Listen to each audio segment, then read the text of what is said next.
اللهم صل وسلم وبارك على سيدنا محمد وعلى آله وأصحابه أجمعين. يا صباح الجمال، يا صباح الفل، يا صباح القمر والجمال وكل الحلويات اللي في الدنيا. بصبح على أحلى متابعين في الدنيا وبقول لكم كل سنة وانتم طيبين، وفي القطايف والكنافة إن شاء الله غرقانين. النهاردة بقى إن شاء الله هنعمل مع بعض فطار بسيط برضو، وفي ناس كتير قوي بتهرب منه، انا مش عارفه ليه.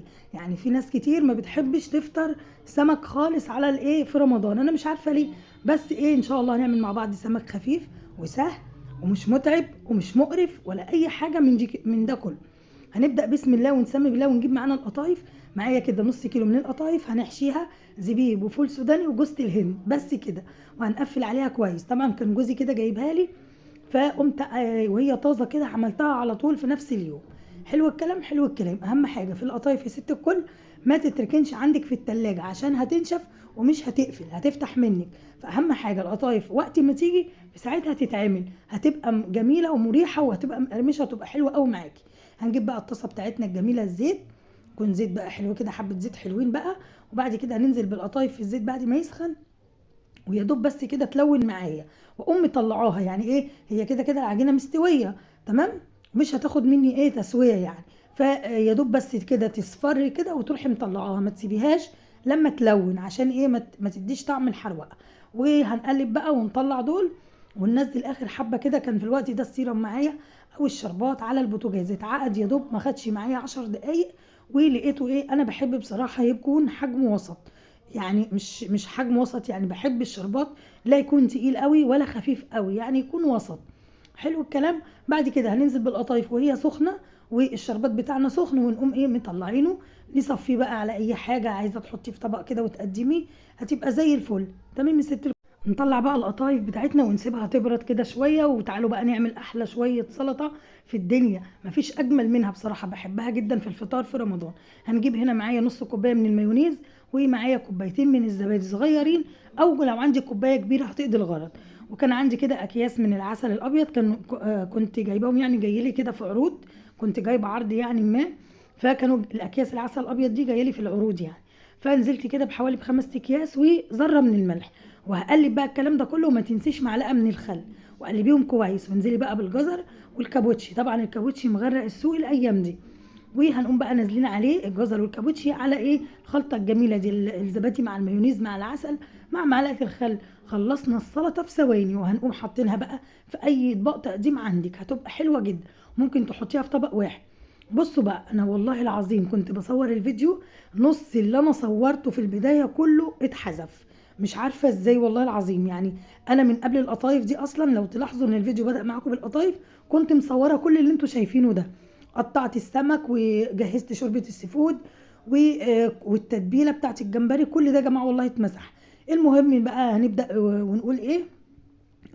كنت عندي بعد ما نضفت الجمبري، خدت القشر بتاعه غسلته كويس وحطيته في ميه بتغلي، وحطيت معاه فلفل اسمر وكزبره وكمون، وسبته يغلي شويه على النار. وخدت ايه، صفيت بقى القشر وخدت الشوربه بقى اللي انا وريتها لكم. وده قشر الجمبري اللي انا وريته لكم، يعني اللقطه اللي عدت من شويه. بعد كده هنجيب هنا حله، هنحط فيها معلقه من الزبده، 3 معالق من دقيق، وننمل الدقيق كده على النار. وبعد كده ننزل بالشوربه اللي انا خدتها من الجمبري، من قشر الجمبري اللي انا نضفته. حلو الكلام، حلو الكلام. يعني لو عندك قشر جمبري ما ترموهوش، اغسليه كويس جدا وحطيه في كيس في الفريزر. وبعد كده نزلت بالسي فود بتاعي، اللي هو بقى الحلويات البحر بقى اللي احنا عارفينها، الكابوريا والجمبري والاستاكوزا وبلح البحر والحاجات دي كلها. هنزل بقى بيهم لحد كده ما احس ان هم استووا. واخر حاجه خالص اضيفها بعد ما يستوي، احط كوبايه من اللبن، هيبقى معاكي احلى شوربه سي فود تاكليها في الدنيا. وجبنا بقى القطايف كده، حطينا عليها حبه جوز الهند كده وزوقناها. وبعد كده هنجيب هنا كوبايتين من الدقيق، عليهم تقريبا نص كوبايه من النشا، وهنتبلهم بملح وفلفل وكمون. خلاص، رشه بسيطه كده بس عشان ايه نعادل الطعم. هنجيب بقى الجمبري بتاعنا اي كميه بقى ببركه ايدك. الكميه اللي جايباها نص كيلو، كيلو، ربع كيلو، والله الدنيا بتمشي وبتبقى زي الفل. وعايزه اقول لكم يا جماعه، والله الصايم رزقه كتير ولقمته قليله. يعني بص، لو الاكل كتير والصايم يا عيني لقمته قليله جدا، بس هو كده سبحانك يا رب، الصايم دايما رزقه كتير. هنجيب بقى الجمبري بتاعنا ونحطه كده في الدقيق والنشا والملح والفلفل والكمون اللي احنا تبلنا بيه الدقيق، ونضيفه كده في الزيت. مفيش اسهل من كده. يعني عايزه اقول لكم طريقه للجمبري سهله جدا وكلنا بنحبها. انا عن نفسي ولادي بيعشقوها يعني. وما رضيتش بقى اجيب سمك بولتي بقى ولا اي حاجه عشان عارفه ولادي مش هياكلوه. فجبت بقى استكفيت بالسمك الفيليه ده، جميل جدا جدا، سهل في عمايله، في تقديمه وفي اكله مريح جدا. يعني انا عن نفسي طول شهر رمضان لو هعمل سمك تاني هعمل نفس الصنف ده، هجيب السمك الفيليه والجمبري، مش هجيب اكتر من كده. حبة بقى شوربة سي فود كده في رمضان، تاكليهم في الجو البرد ده، مفيش احلى من كده دفى ولا احلى من كده غذا. حطينا بقى السمك الفيليه في الدقيق، عفرناه في الدقيق والنشا ونزلنا بيه في الزيت، ويا دوب وطينا النار كده يستوي من جوه ويقرمش من بره، وبقى زي ما انت شايفه كده باللون اللي زي القمر. هنجيب هنا بقى البصلايه بتاعتنا، هنعمل بقى حبه رز كده صياديه، انما ايه ياخدوا العقل كده. هنجيب بصلايه ندبلها كده على النار ونسيبها لحد كده يعني قبل ما تتحرق بشويه، يعني ما تخافوش مش هتدوكوا طعم وحش ولا حاجه والله. وهنقطع عليها كده نص قرن فلفل حامي، وننزل ببقيه الشوربه اللي انا خدتها ايه من قشر الجمبري. اظن انتوا حفظتوا.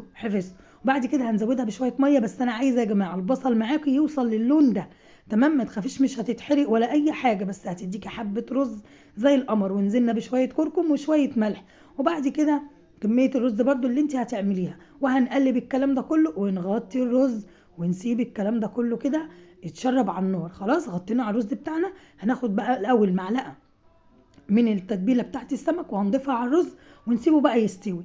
خلاص كانت شوربه السيفود طبعا مفيش اسرع ولا اسهل ولا احلى منها.